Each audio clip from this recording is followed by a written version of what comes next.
Bonjour, je m'appelle Koufa Esther. Je vis au Cap Esterias. J'apprenais au CS Yamba 1. Les difficultés que j'avais avant, c'était au départ le transport parce que je devais chaque jour me réveiller à 4 heures pour prendre un clando pour aller à l'école et arriver à la Cité des Eiges. Je trouvais toujours l'embouteillage. J'arrivais toujours tard à l'école. Je n'arrivais pas à comprendre ce que les profs disaient parce que j'étais fatiguée, je me levais à 4 heures. Cela a fait que je puisse avoir de mauvaises notes et que je reprenne la classe. Bonjour, je m'appelle Mambéli, j'ai 16 ans, j'habite à Missa, j'apprends au CS du Cap. Ici, ça connaît un petit nombre, donc il ne pouvait pas se concentrer sur tout le monde. Parfois, quand tu arrives en retard à l'école d'abord, donc je t'assois au fond parce que les autres ont pris les places du devant. Et après, quand le prof parle, il y a d'autres qui parlent en classe, donc ça dérange, tu n'écoutes pas bien. Et si tu poses des questions, le prof n'est pas revenu sur toutes les questions. C'est les questions de tout le monde. Donc parfois, il passe certaines questions et toi, tu ne comprends pas. Même quand tu essaies de te rapprocher des autres, les explications du prof sont mieux que celles des élèves en fait. Les difficultés auxquelles sont confrontés nos élèves et tous les acteurs éducatifs sont réelles et ont conduit l'État gabonais, dans sa politique d'amélioration des conditions d'accueil et d'enseignement, à mettre sur pied, avec l'appui de l'AFD, le programme PEASE. Vous savez, l'éducation, c'est une priorité pour notre coopération au développement avec la santé. C'est une des grandes priorités du président Macron et donc de la France.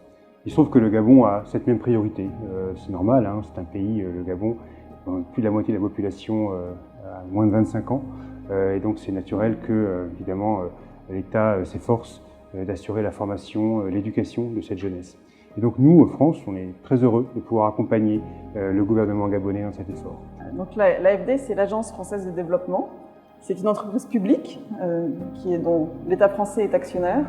Le projet PEASE, c'est le choix d'abord de la République gabonaise, donc pour combler le déficit en salle de classe, mais qui a complètement rencontré les volontés françaises. Donc l'AFD, c'était le partenaire technique et financier du Gabon pour le projet PEASE.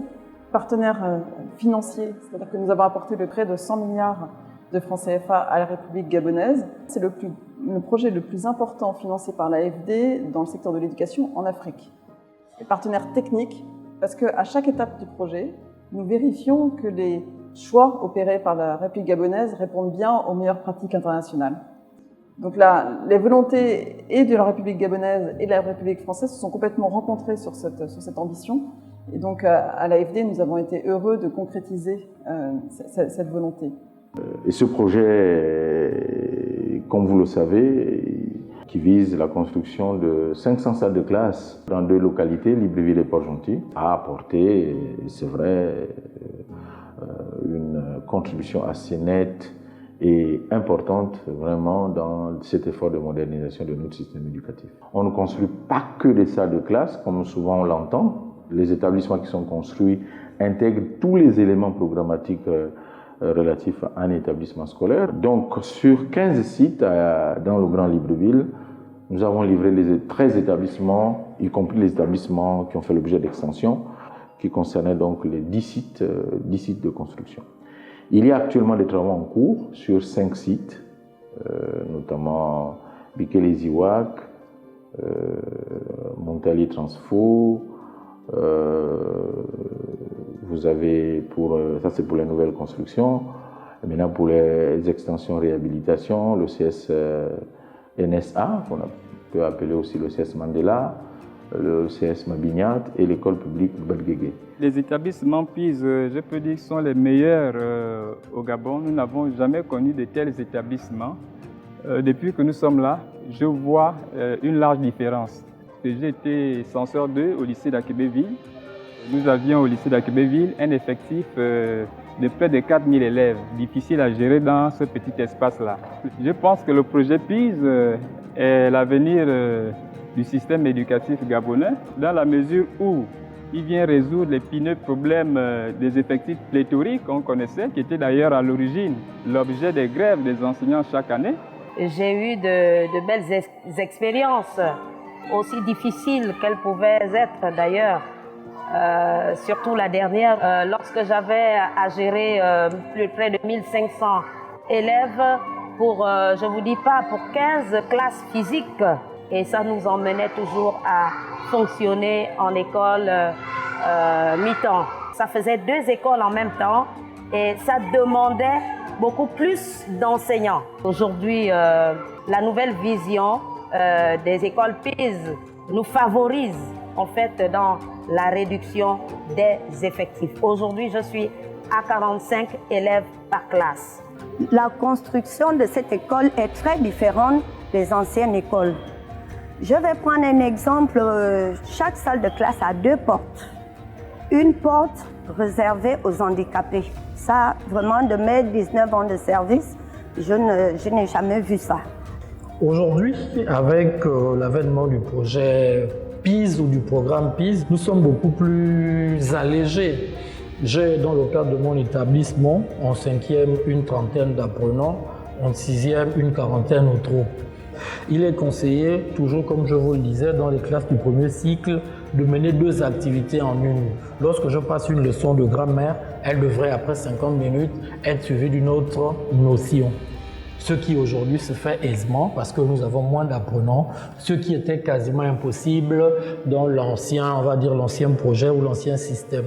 Dans ce cadre, j'ai plus envie d'apprendre, je suis plus concentrée, j'ai le temps de mieux comprendre les cours. Vraiment, ça m'aide parce que l'année passée, je ne sais même pas si j'allais passer dans une classe supérieure. Aujourd'hui, j'apprends à CCS parce qu'au départ, il est plus proche de chez moi. Et là, du coup, j'ai le temps de me lever, de manger, de faire les petits travaux de la maison, d'aider ma mère avant de partir à l'école. Et je peux même marcher jusqu'à l'école. Le fait que c'est un établissement où il y a moins de personnes et plus nouveau, ça change quand même beaucoup parce qu'avant, ici déjà, il n'y a pas beaucoup d'élèves, donc il n'y a pas trop de désordre, donc nous sommes plus concentrés. Nous sommes moins en classe, donc ça ne parle pas trop, les profs prennent plus le temps d'expliquer.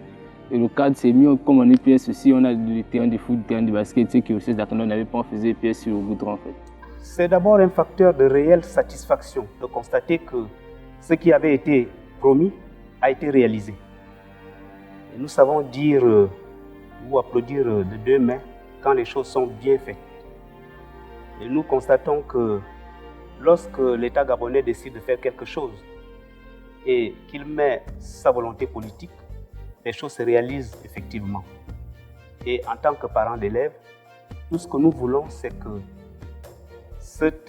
ces projets puissent être pérennes, que le Gabon soit doté des établissements qui peuvent accueillir nos enfants dans les meilleures conditions. Et c'est tout ce que nous souhaitons. Le PIS, c'est le projet d'appui au programme d'investissement dans le secteur de l'éducation. Et personnellement, moi, je peux surtout vous parler de la composante 2. La composante 1 étant la composante qui est la plus connue, qui s'occupe de la construction et de la réhabilitation des établissements.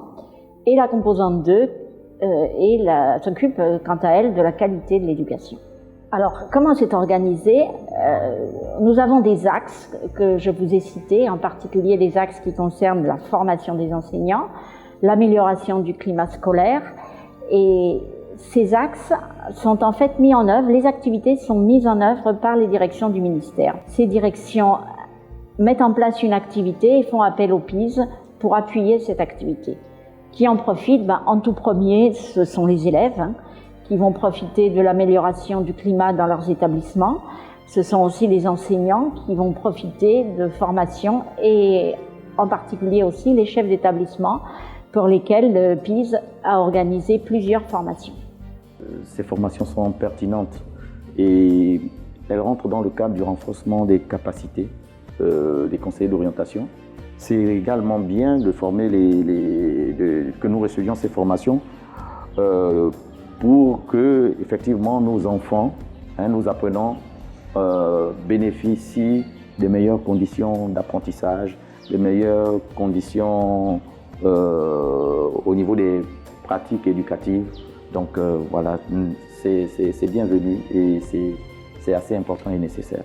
Donc l'avènement de PIS est une buée de sauvetage pour tous les enseignants que nous sommes. Vraiment, nous sommes dans un contexte où chaque matin, nous nous surpassons. Nous donnons le meilleur de nous pour atteindre les objectifs assignés, qui sont la réussite de nos enfants. Je le disais tantôt, lorsque la volonté politique y est, tout peut se faire. PIS, je pense que c'est un bon projet. Nous souhaitons également que tous les établissements contenus dans le même projet puissent voir vraiment le jour, que ce soit à l'intérieur de Libreville qu'à l'intérieur du pays. Je pense qu'il y a une nouvelle école comme ça va beaucoup nous aider. Parce que le nombre aussi, comme je disais, c'est un facteur qui fait vraiment partie. Les enseignants sont nombreux, mais ici, il y a beaucoup d'écoles. Comme ici, on se concentre beaucoup mieux, et c'est beaucoup mieux pour d'autres personnes aussi. Lorsque je suis ici, j'ai vraiment envie d'apprendre pour avancer, pour que ma famille soit fière de moi. Le PIS vise donc l'amélioration des conditions d'accueil et d'enseignement dans les établissements scolaires et bénéficie déjà à bon nombre d'acteurs. 15 sites sur Libreville sont concernés par la phase 1 du projet. La phase 2 du PIS concerne 14 sites du Grand Libreville et de Port-Gentil, dont la livraison est programmée pour 2023. Le projet PIS se veut donc porteur d'espoir et représente le nouveau visage de l'école au Gabon.